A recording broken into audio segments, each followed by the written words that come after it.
Welcome back to serotype delta. In this lecture we are going to study about obstructive shock. तो obstructive shock में सबसे पहले हम पढ़ेंगे blood flow is physically block preventing the heart from filling and ejecting properly. इसमें क्या होता है, as the name suggest there is an obstruction जो क्या कर रहा है, आपके हार्ट के अंदर फिलिंग को या फिर इजेक्टिंग को फिजिकली ऑब्स्ट्रक्ट कर रहा है। ठीक है, आपकी जो हार्ट मसल होती है वो इंटैक्ट होती है, इसके अंदर ब्लड वॉल्यूम का कोई इशू नहीं है, मायोकार्डियम का कोई इशू नहीं है पिछले दो की तरह। इसमें क्या है, इसमें फिजिकल ऑब्स्ट्रक्शन है to the flow of blood. ठीक है, समथिंग अराउंड और outside the heart choke circulation, around जैसे कि कार्डियक टैम्पोनेट में होता है, और आउटसाइड जैसे कि हो सकता है कोई एम्बोलस लॉज हो गया हो आपकी आर्टरीज में। ठीक है, तो सबसे पहले देखते हैं फिजिकल ऑब्स्ट्रक्शन जो है, फिजिकल ऑब्स्ट्रक्शन की वजह से स्ट्रोक वॉल्यूम गिरेगा, स्ट्रोक वॉल्यूम की वजह से कार्डियक आउटपुट गिरेगा, कार्डियक आउटपुट की वजह से डिलीवरी ऑफ ऑक्सीजन कॉम्प्रोमाइज हो जाएगी which will lead to shock. ठीक है, एक एक करके हम समझते हैं सारे टाइप्स ऑफ ऑब्स्ट्रक्टिव शॉक को, हाउ ऑब्स्ट्रक्टिव शॉक हैपेंस। ठीक है, या तो आपका जो हार्ट है इट कैन नॉट फिल, या फिर आपका हार्ट कैन नॉट इजेक्ट। दो ही तरीके होते हैं, या तो हार्ट जो है वो फिल नहीं हो पा रहा यानी प्री लोड की प्रॉब्लम है, या फिर हार्ट जो है वो इजेक्ट नहीं कर पा रहा यानी आफ्टर लोड की प्रॉब्लम है। प्री लोड ऑब्स्ट्रक्शन में heart cannot fill, afterload obstruction में हार्ट कैन नॉट इजेक्ट। ठीक है, प्री लोड ऑब्स्ट्रक्शन है तो फिर blood cannot enter the heart properly, afterload obstruction है तो फिर blood cannot leave the heart properly.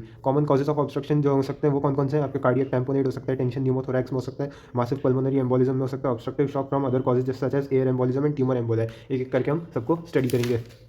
Let's start with cardiac tamponade. इसके अंदर आपका जो प्री लोड होता है वो मासिवली रिड्यूस हो जाता है। ठीक है, severely low preload is seen in cardiac tamponade. जो आपका कार्डियक टैम्पोनेट होता है उसमें fluid rapidly accumulates inside pericardial sac. तो आपका जो पेरिकार्डियल सैक है उसमें क्या होता है, फ्लूइड अक्यूमुलेट हो जाता है। टैम्पोनेट का मतलब होता है एक्सटर्नल कंप्रेशन। ठीक है, बाहर से आपका हार्ट को कोई कंप्रेस कर रहा है, आपका हार्ट फ्लूइड की वजह से कंप्रेस्ड है which is why it can not diastole में, मतलब क्या होगा, इसका कंप्रेशन की वजह से इसकी फिलिंग नहीं होगी। Prevents the heart from expanding, आपके हार्ट के एक्सपेंशन को ये प्रिवेंट करता है, हार्ट एक्सपेंड नहीं कर पाएगा तो प्रॉपर्ली फिल नहीं होगा। ठीक है, fluid pushes on the heart from outside which leads to heart chambers not being able to expand. आपके जो हार्ट के चेंबर्स है they are unable to expand in cardiac tamponade. इसकी वजह से क्या होगा, आपका प्रीलोड कम हो जाएगा, प्रीलोड कम होगा तो लो फिलिंग होगी, लो फिलिंग होगी तो स्ट्रोक वॉल्यूम नहीं होगा। ठीक है, फिलिंग प्रॉपर्ली नहीं होगी, अगर हार्ट फिल ही नहीं हो रहा तो इजेक्ट किस चीज़ को करेगा, इजेक्ट करने के लिए कुछ नहीं है तो स्ट्रोक वॉल्यूम कम हो जाएगा, स्ट्रोक वॉल्यूम कम हो जाएगा which will cause cardiac output to collapse which will lead to shock. ठीक है, तो आपका जो कार्डियक टैम्पोनेट है उसके अंदर हार्ट के ऊपर कंप्रेशन होता है पेरिकार्डियल सैक में एक्यूमुलेटेड फ्लूइड की वजह से which leads to your shock. ठीक है, it is a type of obstructive shock. आपका जो कार्डियक टैम्पोनेट होता है उसमें तीन सिम्टम्स दिखते हैं जिनको हम बोलते हैं बेक्स ट्रायड। ठीक है, बेक्स ट्रायड के अंदर तीन सिम्टम्स कौन से होते हैं, आपका जो हार्ट साउंड जो मफल्ड होंगे because of the fluid present in pericardial sac, आपके हार्ट साउंड्स मफल हो जाएंगे। ठीक है, साउंड डैम्पेंड बाय फ्लूइड्स। ठीक है, हाइपोटेंशन होगा क्योंकि स्ट्रोक वॉल्यूम ही नहीं है, हाइपोटेंशन होगा बिकॉज जो आपका हार्ट है उसकी फिलिंग नहीं हो रही, इजेक्ट करने के लिए कुछ नहीं है which leads to low stroke volume which causes your hypotension. ठीक है, और तीसरा क्या है, जगुलर वीनस डिस्टेंशन, आपकी जो जगुलर वेन्स है नेक के अंदर वो डिस्टेंडेड दिखाई देंगी। Why, because the blood backs up into the veins. आपका हार्ट एक्सपैंड नहीं कर पा रहा, प्रीलोड नहीं आ पा रहा, हार्ट के अंदर नहीं जाएगा ब्लड तो कहाँ जाएगा, वापस रिवर्स में चला जाएगा, रिवर्स में जाएगा यानी आपकी वेन्स के अंदर बैक फ्लो करेगा, वेन्स के अंदर बैक फ्लो करेगा। तो जस्ट एग्जांपल आपकी jugular veins which causes jugular venous distension. तो बैकस्ट्राइड क्या है, Beck's triad is a group of 3 symptoms जिसमें एक तो मफल्ड हार्ट साउंड है, hypotension and jugular venous distension. Beck's triad होता है, Beck's triad is an indicator of cardiac tamponade. Tension pneumothorax, tension pneumothorax में क्या होता है, जो एयर होती है it enters the pleural cavity. ठीक है, आपकी जो इंटरप्लूरल स्पेस है उसके अंदर एयर भर जाती है because there is a perforation in your parietal pleura. ठीक है, in tension pneumothorax each breath forces more air inside. इसको हम थोड़ा सा समझते हैं। Suppose this is your lung. ठीक है, suppose this is the lung tissue. ठीक है, इस लंग टिश्यू के ऊपर जो प्लूरा है that is the visceral pleura, उसके अलावा ये आपकी है पेराइटल प्लूरा। एंड ये पेराइटल प्लूरा किस चीज से अटैच होती है, आपकी चेस्ट के वॉल से अटैच होती है। ठीक है, parietal pleura wants to expand outwards, visceral pleura wants to collapse inwards, क्योंकि जो आपका लंग का टिश्यू होता है उसकी टेंडेंसी होती है कोलैप्स होने की, और जो आपकी पेराइटल प्लूरा है उसमें जो चेस्ट है, चेस्ट की टेंडेंसी होती है बाहर एक्सपैंड होने की। तो ये ऑपोजिंग फोर्सेस की वजह से बीच में क्या होता है, नेगेटिव प्रेशर डेवलप होता है। This negative pressure is known as the interpleural pressure. ठीक है, ये जो इंटरप्लूरल प्रेशर होता है इसकी वजह से आप ब्रीथ कर पाते हैं। ठीक है, आपका जो पेराइटल प्लूरा है ये आउटवर्ड एक्सपैंड होती है जब आपका चेस्ट वॉल एक बाहर की तरफ एक्सपैंड करते हैं आप मसल्स के थ्रू। ठीक है, जब आप इनहेल करते हैं तो आपका जो चेस्ट वॉल है वो बाहर की तरफ एक्सपैंड होता है, तो ये जो नेगेटिव प्रेशर है ये लंग के टिश्यू को भी बाहर की तरफ पुल करता है, allowing air to get inside your lung. आपके लंग को इन्फ्लेट करने का मैकेनिज्म ये है। ठीक है, बट न्यूमोथोरैक्स में क्या होता है, न्यूमोथोरैक्स में आपके यहाँ परफोरेशन बन जाएगा, ये परफोरेशन बन जाएगा तो with every breath you take यहाँ पे एयर के लिए दूसरा इनलेट आ गया, दूसरे इनलेट के थ्रू एयर भरने लग जाएगी इस एरिया में।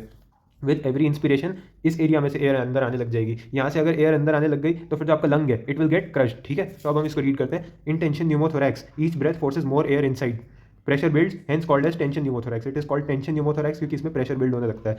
लंग कोलैप्सिस, आपका जो लंग होता है इट गेट्स क्रश्ड बिकॉज अब एयर लंग के अंदर आने के बजाय इस परफोरेशन के थ्रू इंटरप्लूरल स्पेस में आ रही है, तो आपका जो लंग है it will get crushed. Heart and great vessels get pushed aside and compressed. इसमें क्या होता है, इसमें यहाँ पे प्रेशर बिल्डअप होगा तो जो आपका बीच में हार्ट और जो ग्रेट वेसल्स थी aorta and Veena cava they will get pushed away. Tension pneumothorax में दीज गेट पुश्ड अवे, और ये जो प्रेशर होता है इसी की वजह से आपकी जो वीना कैवा होती है वो कोलैप्स हो सकती है which can lead to obstructive shock. Heart and great vessels get pushed aside and compressed, vena cava gets compressed, venous return collapses, extremely low preload. ठीक है, आपका वीनस रिटर्न कोलैप्स हो जाएगा तो आपके हार्ट में कोई प्रीलोड नहीं आएगा, हार्ट में कोई प्रीलोड नहीं आएगा that will collapse the stroke volume, stroke volume collapse होने की वजह से आपका कार्डियक आउटपुट कोलैप्स हो जाएगा which will lead to your shock. It is a type of obstructive shock caused by tension pneumothorax.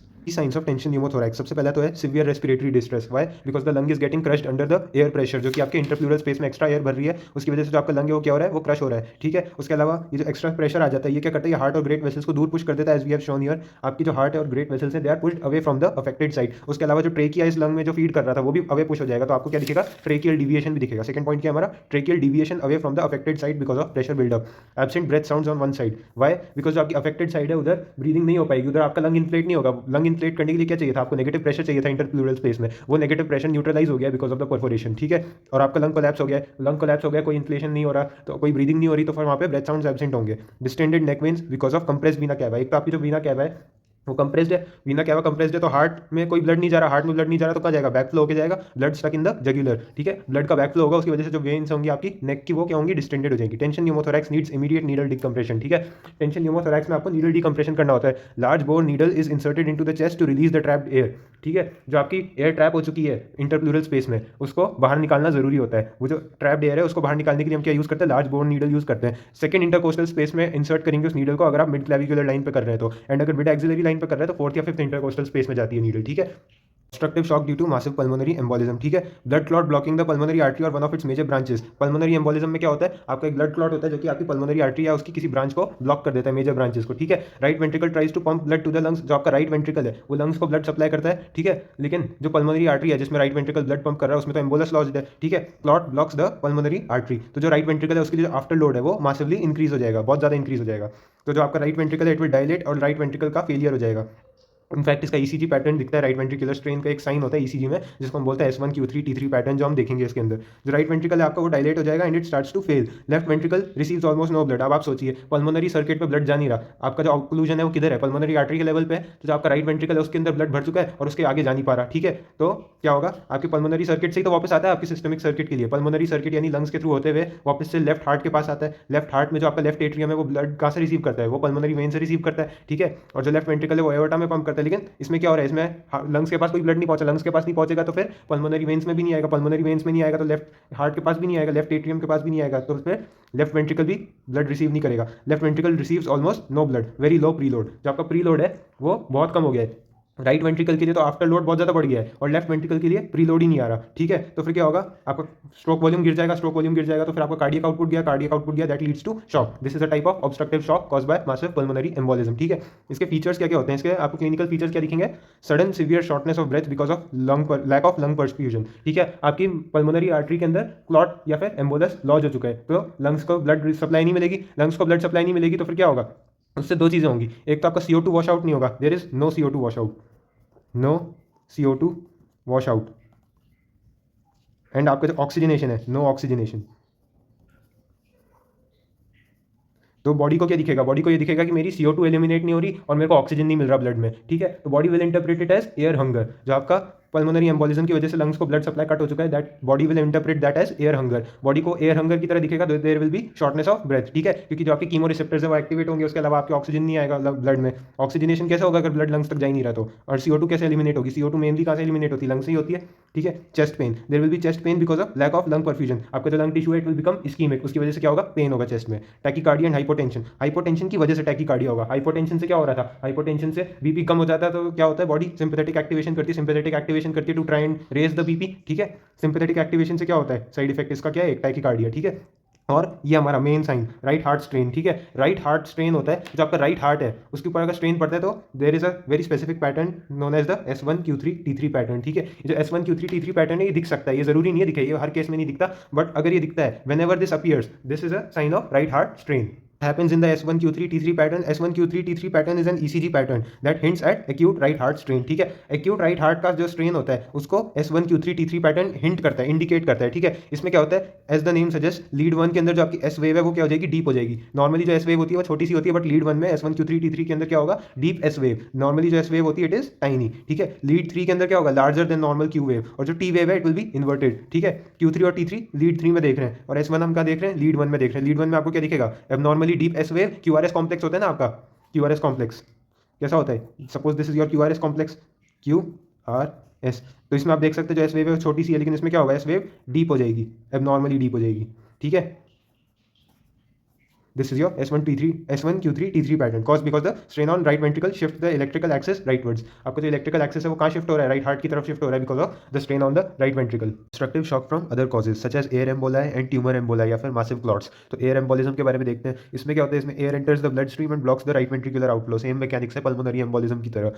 Mechanics are identical to pulmonary embolism. Right ventricle cannot push blood into lungs. तो क्या होगा? आपका cardiac output collapse हो जाएगा. Same way pulmonary embolism में हो रहा था. Right ventricle का after load बहुत ज़्यादा बढ़ जाएगा तो फिर ब्लड जाएगा नहीं लंग्स में, ब्लड लंग्स में जाएगा नहीं तो लेफ्ट हार्ट में वापस नहीं आएगा, लेफ्ट हार्ट में वापस नहीं आएगा तो there is no stroke volume to pump into the aorta, aorta के लिए कोई ब्लड नहीं आ रहा वापस, कोई प्रीलोड नहीं है, कार्डियक आउटपुट कोलैप्स होगा, शॉक हो जाएगा. ठीक है. Tumour emboli and massive clots, large obstruction in the vena cava और पल्मोनरी वेसल्स. ठीक है. आपकी जो वीना कैवा है उसमें बहुत मासिव क्लॉटिंग हो गई है, उसमें कोई बहुत मासिव एम्बोलस आके लॉज हो गया है. ठीक है. बड़ा ऑब्स्ट्रक्शन आ गया आपकी वीना कैवा में या फिर पल्मोनरी वेसल्स के अंदर.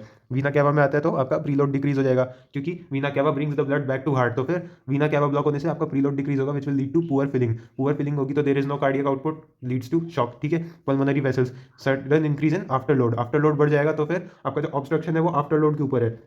पल्मोनरी वेसल्स किसके लिए आफ्टर लोड है? राइट हार्ट के लिए ना, राइट वेंट्रिकल का आफ्टर लोड. तो दोनों केसेस में आपका स्ट्रोक वॉल्यूम डिक्रीज हो जाएगा. राइट वेंट्रिकल से लंग्स में नहीं जाएगा तो लंग्स में अगर नहीं जाएगा तो फिर लंग्स से वापस भी नहीं आएगा, वापस भी नहीं आएगा आपके लाइक पल्मोनरी वेन्स के लिए. ठीक है. आपकी पल्मोनरी वेन्स वापस लेके नहीं आएंगी लेफ्ट हार्ट में कुछ भी, तो फिर आपका स्ट्रोक वॉल्यूम गिर जाएगा, स्ट्रोक वॉल्यूम कोलैप्स हो जाएगा तो फिर that will lead to your shock. ठीक है. Bedside features of obstructive shock. अब हम कुछ क्लिनिकल फीचर्स देख रहे हैं. बेड साइड पिक्चर कैसी दिखती है ऑब्स्ट्रक्टिव शॉक की? सबसे पहले तो टैकीकार्डिया होगा because the body tries to compensate. ठीक है. आपके शॉक के अंदर सिंपैथेटिक एक्टिवेशन होता है विच कॉजेस टैकीकार्डिया. हाइपोटेंशन होगा बिकॉज स्ट्रोक वॉल्यूम कोलैप्स हो रहा है. ठीक है. Because of low output. If there is preload obstruction like collapsed या obstructive vena cava, it will lead to jugular venous distension. Basically आपकी वीना कैवा कोलैप्स हो गई, आपकी वीना कैवा ब्लॉक हो गई, या फिर किसी भी केस में आपका प्रीलोड अगर ऑब्स्ट्रक्शन है तो ब्लड का क्या होगा? बैक फ्लो होगा, back flow into the jugular veins. तो आपकी जो नेक में जुगुलर वेन है इट विल लुक डिस्टेंडेड. ठीक है. Because there is an increase in jugular venous pressure. ठीक है. जुगुलर वेन्स में अगर ब्लड का बैक फ्लो होगा तो जुगुलर वीनस प्रेशर भी इंक्रीज हो जाएगा. ऑब्स्ट्रक्टिव शॉक में lungs are usually clear except in tension pneumothorax, क्योंकि टेंशन न्यूमोथोरैक्स में क्या हो रहा था? आपके इंटरप्लूरल स्पेस के अंदर एयर भर रही थी which was crushing your lungs और उसमें ब्रीदिंग साउंड्स आपके एब्सेंट थे. Except in tension pneumothorax in which breath sounds are absent और ऑन दी अफेक्टेड साइड. ठीक है. अफेक्टेड साइड में आपको ब्रीदिंग के साउंड्स नहीं आएंगे. उसके अलावा ये पॉइंट क्यों इंपॉर्टेंट है? Because it helps you differentiated from cardiogenic shock. ये आपको कार्डियोजेनिक शॉक से डिफरेंशिएट करने में हेल्प करता है. How to differentiate from cardiogenic shock? Cardiogenic and obstructive shock के अंदर डिफरेंसेस ये है कि कार्डियोजेनिक में आपका जो पंप है इट इज वीक. ठीक है. आपका पंप वीक है, उसकी वजह से ब्लड वापस लंग्स में बैक फ्लो करके जा रहा है, जबकि ऑब्स्ट्रक्टिव में पंप की प्रॉब्लम नहीं है, पंप इज ब्लॉक्ड. ठीक है. आपके मायोकार्डियल पंप की कोई इशू नहीं है, लेकिन आपका जो पाथवे है वो ब्लॉक्ड है. ठीक है. आपका ब्लड पंप नहीं हो सकता because there is a obstruction. Both have low cardiac output, दोनों में कार्डियक आउटपुट आपका लो आएगा. Both have high jugular venous distension because of back flow of blood and both have hypotension. But in cardiogenic shock lungs are usually affected. आपके cardiogenic shock में usually जो lungs है they will be affected and may have pulmonary oedema. Lungs आपके cardiogenic shock में show करेंगे, pulmonary oedema show करेंगे, आपके auscultation करने पे क्रैकल शो करेंगे बिकॉज ऑफ फ्लूइड एक्यूमुलेशन. ठीक है. उसके अलावा पेशेंट में cough of pink frothy sputum, ये पल्मोनरी इडीमा की वजह से होता है. जो आपका स्पूटम होगा it will be pink and frothy and there will be shortness of breath, क्योंकि जो फ्लूइड का बिल्डअप है उसकी वजह से एयर ऑक्सीजन का एक्सचेंज खराब हो जाएगा. Lungs are usually clear in obstructive shock except in tension pneumothorax. Tension pneumothorax के अलावा बाकी सारी केसेस में जो आपकी लंग्स है they are clear. Tension pneumothorax में क्यों क्लियर नहीं है? बिकॉज उसमें इंटरप्लूरल स्पेस के अंदर एयर भर गई है and it is crushing the lung making it impossible to inflate the lung because breath sounds are absent on affected side. This was all for obstructive shock. Next class में हम distributive shock को start करेंगे जिसके 3 types होते हैं, septic, anaphylactic and neurogenic. Thank you for watching.